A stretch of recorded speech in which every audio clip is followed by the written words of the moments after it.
If you only use English you learned in the classroom or from textbooks, it can be a little dull. So in this video, I'm going to share with you the secrets native speakers have to use colours to brighten up everything they say. Hi, I'm Steve. Let's do this. Just listen to my day. The day started with some fantastic news. I'd been waiting for ages, and finally, my boss had given me the green light on my new project. The instructions she sent over were all there in black and white, so I knew exactly what I needed to do. Time to get to the office. You just heard two fantastic expressions.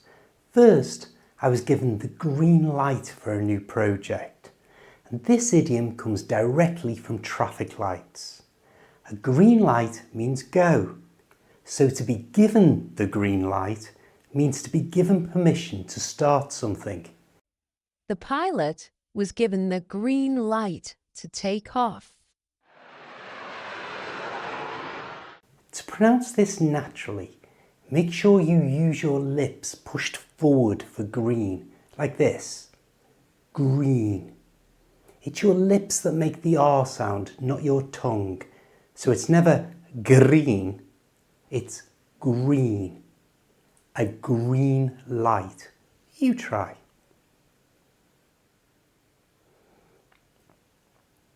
You also heard that the instructions were in black and white. This means they were written down, official, and there was no doubt about what they meant. They were in black and white. Can you show me in black and white exactly how much this house will cost me? In fast natural English, native speakers will usually change the and in expressions like black and white by not pronouncing the D at all. And then we change the A to a schwa sound. That's that little sound that's so common in English. So and becomes un. And the whole thing, black and white. And at normal speed, black and white. You try, black and white. Before I forget, I've written a free guide to all these expressions and sent it to your inbox. But if I haven't got your email address, just click the link in the description below for your totally free copy. Now, back to the story. At my desk, I researched the competition. I was certainly green with envy over their huge budgets, but their work was incredibly beige. You heard me say I was green with envy. And this idiom means you're very jealous of what someone else has. As I wait at the bus stop, I'm always green with envy when I see a car drive past. I know lots of English learners struggle with the V sound, like we hear in envy. To make it, your top teeth must touch your bottom lip, and then bring your throat voice in like this. V, V, V. If you say it right, your lip should tingle. Envy. Green with envy. You try. You heard their work being described as beige. This is a modern use of a boring colour. This is beige. And so it's used to describe something that's boring, safe, and lacks excitement. The pronunciation of beige is unusual because it comes from a French word, and the j at the end is a soft j sound, like the S in pleasure. Beige. You try. Beige. Now back to the story. Let's see what happens next. The project itself had a significant grey area about the new software. Some people might have told a white lie to get it approved quickly. but I needed to find a more honest solution. A grey area is a situation that's unclear. It's not well defined. It's not obvious what's going on. I don't teach you to play tennis or tell you what you should eat. I only help you improve your British English. There are no grey areas. Use fast natural pronunciation with this phrase by joining the grey and the area together by moving the Y over. So slowly it sounds like this. Grey area. And at normal speed, grey area. You try.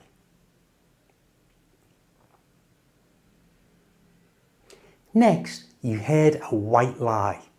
And this is a small, harmless lie told to be polite. Does my bum look big in this dress? No. And that was a white lie. For natural British speech, we often don't pronounce the final T in white. We use something called a glottal stop. That's just a little stop of air in your throat. So it's not white lie, it's white lie. White lie. You try. Try stopping that T in your throat. White lie. Now back to the story. To solve the problem, I needed approval from the finance department.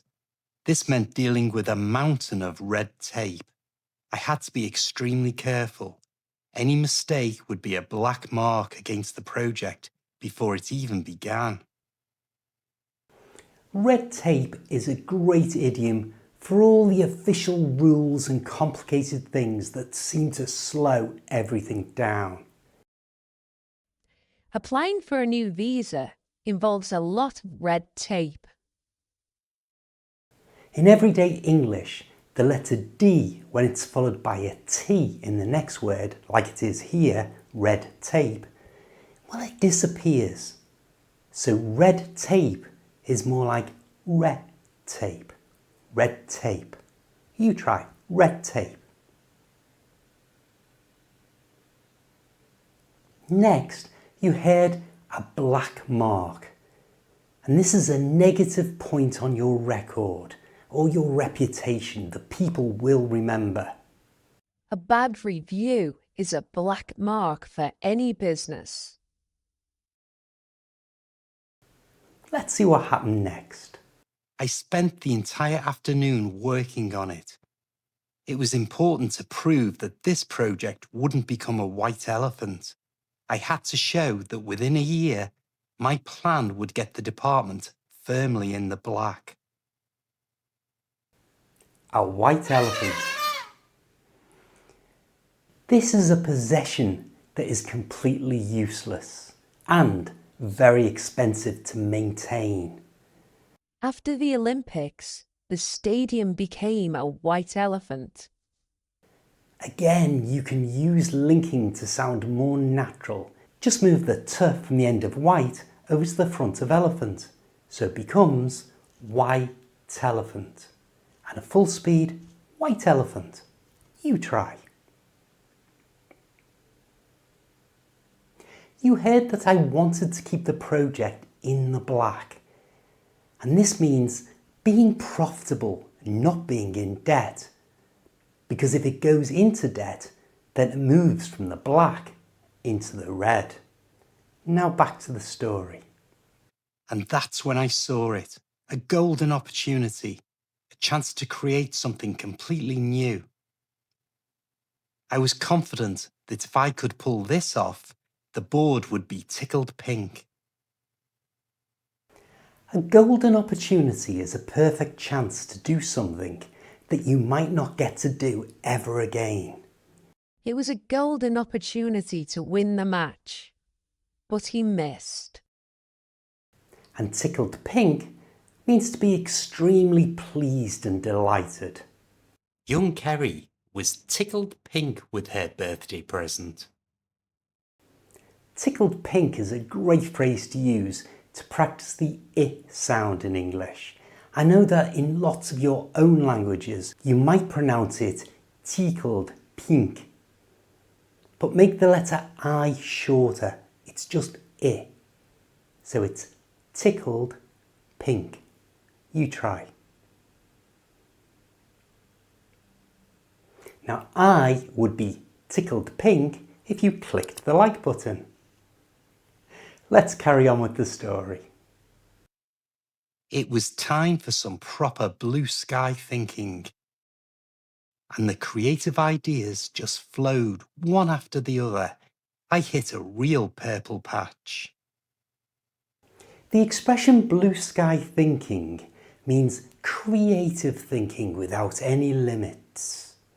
I use blue sky thinking to come up with ideas for this channel.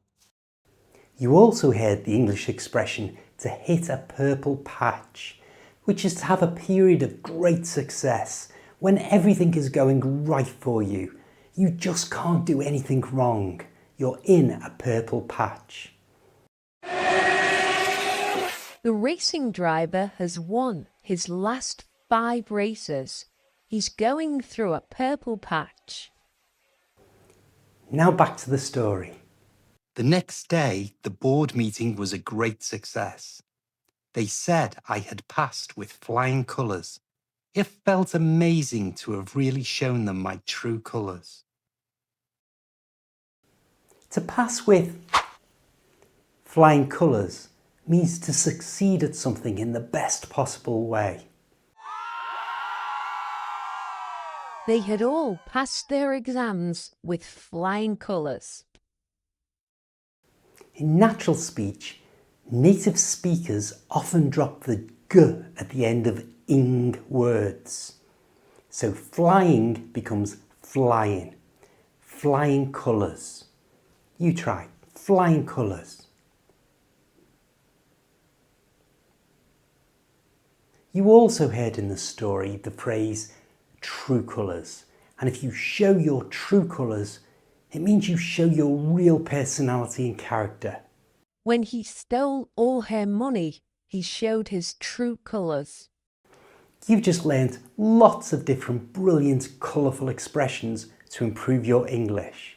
And this video will improve it even more. Give it a click. I'll see you there.